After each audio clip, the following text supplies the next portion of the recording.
देखिए, आज बड़े इंपॉर्टेंट टॉपिक पे मैं बात करने लगा हूँ। मेरे क्लिप्स आपने देखी आर्थराइटिस के मुतालिक और उसमें बहुत से सवाल पूछे थे।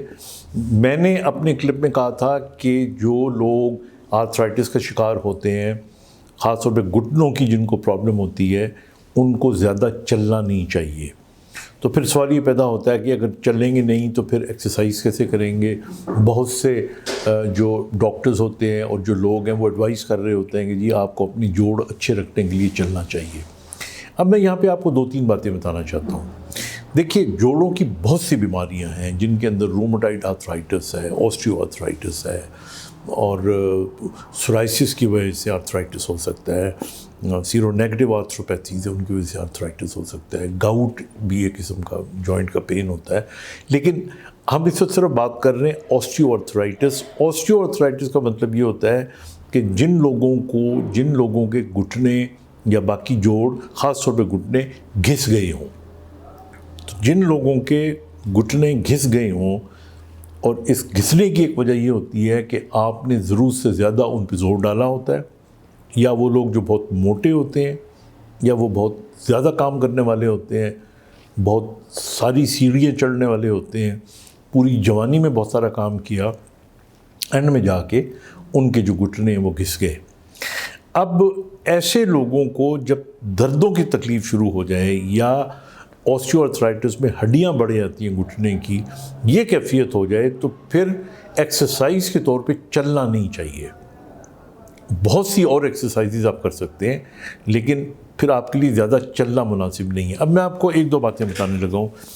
आप देखें, ये आपके घुटने का जोड़ है, इसको आप साइड से देखें। ये जो है ये आपकी चिपनी की हड्डी है जिसको नी कैप कहते हैं।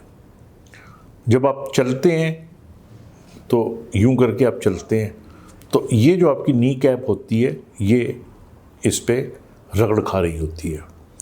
अब आप सोचें कि आप बैठे हुए हैं, बैठ के जब आप खड़े हुए और अगर आपको दर्द हुई तो आप समझें कि आपकी नी कैप के पीछे, इसको पेटेलोफेमरल ऑस्टियोआर्थराइटिस कहते हैं, कि वो लोग जो आम तौर पे चलें तो उनको दर्द नहीं होती, लेकिन जब वो बैठ के खड़े हों तो दर्द होती है, सीढ़ियाँ चढ़ें तो दर्द होती है, सीढ़ियाँ उतरें तो दर्द होती है, या अप हिल जाएं तो दर्द होती है।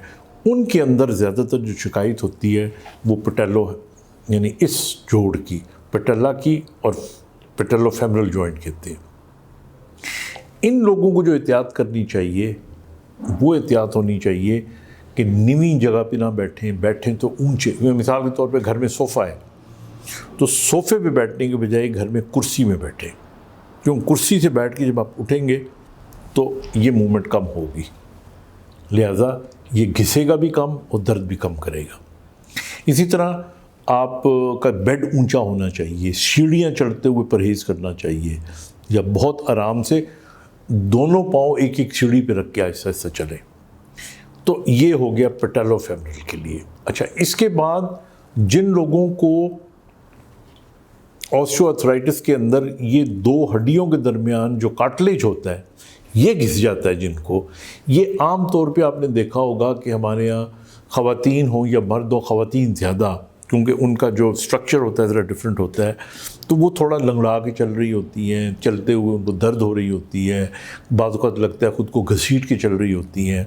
इसका मतलब जो देखने में नज़र आता है वो यही है कि अगर आम चलने में आपको दर्द हो रही है तो फिर आपका कार्टिलेज डिजेनरेट कर गया। अब ऐसे मरीज़ अगर ज़्यादा चलेंगे तो ये कार्टिलेज और ज़्यादा घिसेगा, और ज़्यादा घिसेगा तो इससे और ज़्यादा बीमारी बढ़ेगी।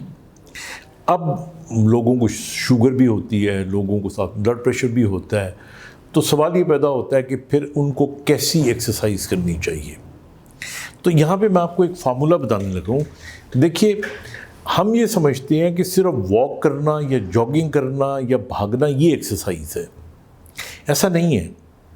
मिसाल के तौर पे हमारे यहाँ तो कॉमन नहीं है, दूसरे ममालिक के अंदर तो स्विमिंग सबसे अच्छी एक्सरसाइज है।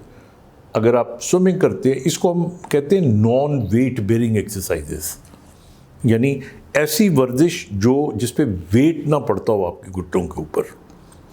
किसी हद तक साइकिलिंग मतलब हालांकि वो भी अगर सीवियरली डैमेज घुटने हैं तो साइकिलिंग भी अच्छी नहीं है। ऐसी सूरत के अंदर फिर आप upper part of the body जो है उसकी वर्जिश करें। अगर आप ज़ाहिर है बहुत बूढ़े नहीं हैं और जिम में जा सकते हैं, तो आप अपनी जो अपर बॉडी है उसकी आप एक्सरसाइज कर सकते हैं। आप शोल्डर्स की एक्सरसाइज कर सकते हैं, आप इसी तरह नेक की कर सकते हैं, बैक की कर सकते हैं। याद रखिएगा कि असल में एक्सरसाइज का फ़ायदा ये होता है कि एक्सरसाइज करने से आपके दिल की धड़कन तेज़ होती है, और दिल की धड़कन का तेज़ होना ये आपकी जो ब्लड सर्कुलेशन होती है उसको बेहतर तरीके से पूरी बॉडी में पहुंचाता है। और आम तौर पे हमारी जो पल्स होती है ये 72 के करीब होती है पर मिनट। तो जब आप वर्जिश करते हैं तो इसको कम से कम 100 तक जाना चाहिए, 120 तक जाना चाहिए। इसका एक फार्मूला है और वो उसके तहत, लेकिन रफली ये उम्र के साथ साथ कम उम्र है तो फिर इसको हम एक फार्मूले के तहत आपको सजेस्ट करते हैं। लेकिन ये मैं इसलिए नहीं बता रहा, you should ask from your doctor कि आपकी पल्स कितनी जानी चाहिए, या आपको जो ट्रेनर है उसको पता होता है। तो ये वाली वर्जिशें जो नॉन वेट बेयरिंग होती हैं, जिनके अंदर स्विमिंग हो गई, एक हद तक साइकिलिंग हो गई, अपर बॉडी की एक्सरसाइज हो गई, ये आप कर लिया करें। लेकिन जो टांगों पे चलने वाली वर्जिश है या सीढ़ियाँ चढ़ने वाली जो अमल है, इसको आप कम करें। सो दिस इज़ अदरवाइज़ ये जो आपकी डीजनरेशन हो रही है ये आपकी बढ़ती रहेगी। मैं लास्ट में सिर्फ एक बात बताऊंगा, ये सारे काम अगर आप कर लें लेकिन मोटापा कम ना करें तो कोई फ़ायदा नहीं है, क्योंकि जिस घुटने पे वेट ज़्यादा पड़ना है और मोटापा कम करने के लिए सबसे जो आसान तरीका तो मैं नहीं कहूँगा, लेकिन एक तरीका ये है कि आप अपने खाने के अंदर कार्बोहाइड्रेट्स को, ये अनाज को, ये बेकरी की चीज़ों को, रोटी को कम करें, फ्रूट ज़्यादा करें, सैलड ज़्यादा करें, जूस मत पिएं, फ्रूट खाएं।